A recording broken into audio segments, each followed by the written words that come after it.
ایک صاحب سے میں نے کہا کہ جناب وہ 2000 ریال لگ گیا تو کیا کرنا ہے؟ کہنے کوئی مسئلہ نہیں، پاسپورٹ نواں بنوا لو، گنجائش ہے، یعنی ہر شے کا حل ہے۔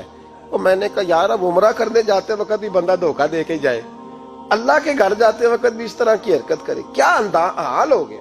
ہر چیز کا لوگوں نے حل نکال لیا، ہر چیز کا لوگوں نے سٹائل بنا لی۔ ایسا نہ کریں، یہ درست نہیں۔ احمد رفو کر کہنے لگا اس طرح سیوں گا کہ پھاڑنے والے کو بھی پتہ نہیں۔ ان کا پیسے لے یار تو سی دے۔ اس نے سی دی، اگلے شام ہی لا کے بچھا دیا گدا۔ تیسرے دن بادشاہ سلامت آئے، آ کے پہلی نظر گدے پہ ڈالی، اس نے بلایا سب ملازمین کو، کہا کس نے سیا ہے؟ کہا جناب کیا ہوا؟ کہا یہ پھٹا ہوا تھا۔ کس نے؟ کہا نہیں پھٹا ہی نہیں۔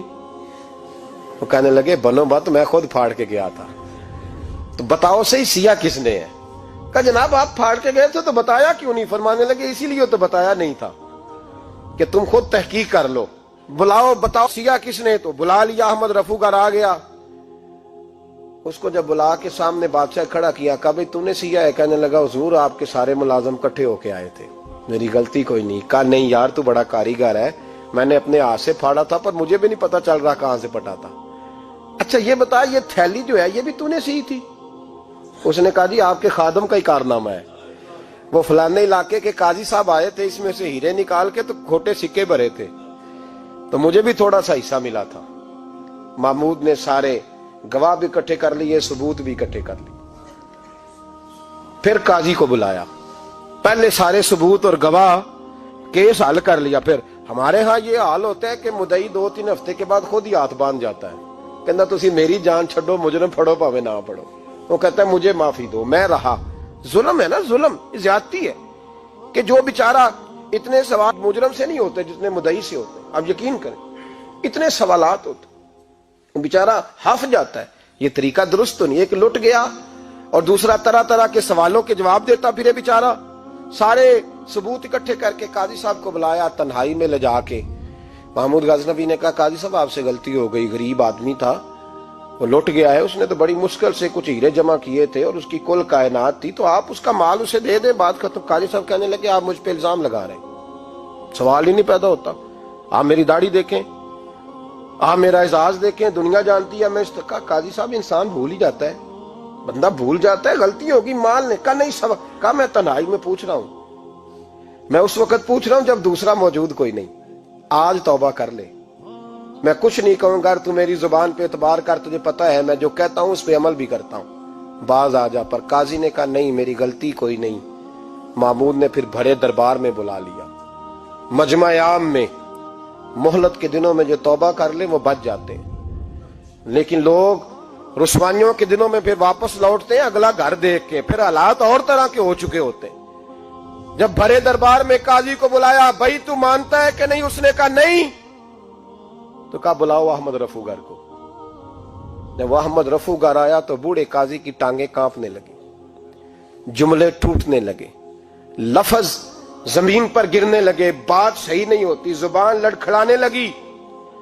محمود کہنے لگے قاضی میں نے تجھے کہا تھا وہاں مان جا بات، اب بھرے دربار میں بول۔ تو جب قاضی صاحب کی گردن خود بخود جھک گئی تو دنیا سمجھ گئی، کہا نکل جا میرے دربار سے۔ محمود بولے نکل جا، اتنی تجھے عزت دی، اتنی بڑی تنخواہ دی، قاضی بنایا، اور یہ چھوٹی سی رقم کے لیے، تھوڑی سی رقم کے لیے تو بددیانت ہو گیا، چل چلا جا، نکل۔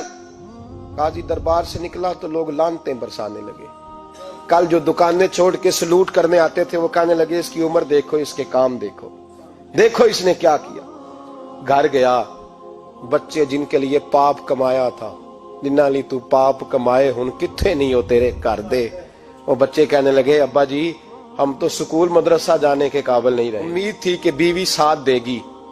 وہ کہنے لگی میں میکے کیسے جاؤں گی، گلی کی عورتیں طرح طرح کی باتیں بناتی ہیں۔ اور بھائی کامیابیوں کے بڑے سربراہ ہوتے ہیں، کوئی کامیاب ہو جائے تو سارے کہتے ہیں میری سپورٹ سے ہوا ہے، ناکامیاں ہمیشہ یتیم ہوتی ہیں، ناکامیوں کا کوئی سربراہ نہیں ہوتا۔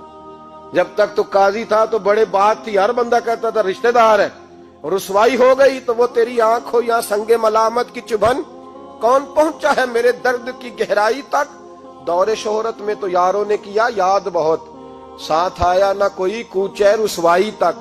اور میاں صاحب کہنے لگے ساری عمر ہی آٹا گد ہے، میں لکھاں کیتے نہیں پیڑے، اب وقت آیا ہی تے محمد بخشا کوئی نہیں ہوں بیٹھا نیڑے، حالات ہی بدل گئے۔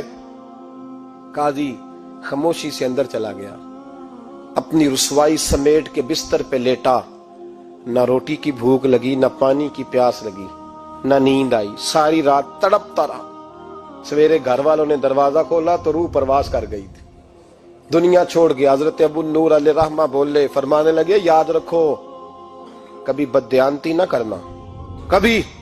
یہ تو محمود غزنوی کی عدالت تھی، قیامت میں رب کریم کی عدالت لگے گی۔ اور فرمایا وہاں تو گواہی دینے والا احمد رفو گر تھا، قیامت میں تو تمہارے اپنے ہاتھ پیر گواہیاں دیں گے، ہمارا اپنا وجود گواہی دے گا۔ اور فرمایا یہاں تو لانتے دنیا دار برساتے تھے، وہاں فرشتے ہوں گے۔ اور قاضی کو تو موت آ گئی تھی، قیامت میں تو دوبارہ موت بھی کوئی نہیں آئے گی، وہاں تو رہنا ہے اور سہنا ہے۔ بددیانتی معاشرے میں، اتنی بددیانتی ہر جگہ۔ اس معاشرے کا بھی کچھ بنے گا جہاں دوائی بھی خالص نہ ملے، جہاں دوائی میں بھی بددیانتی ہو۔ لوگ اپنے بچے کو آکسفورڈ یونیورسٹی میں پڑھانے کے لیے غریبوں کے بچوں کے رگوں میں جو دوائی اتارے وہ بھی 2 نمبر۔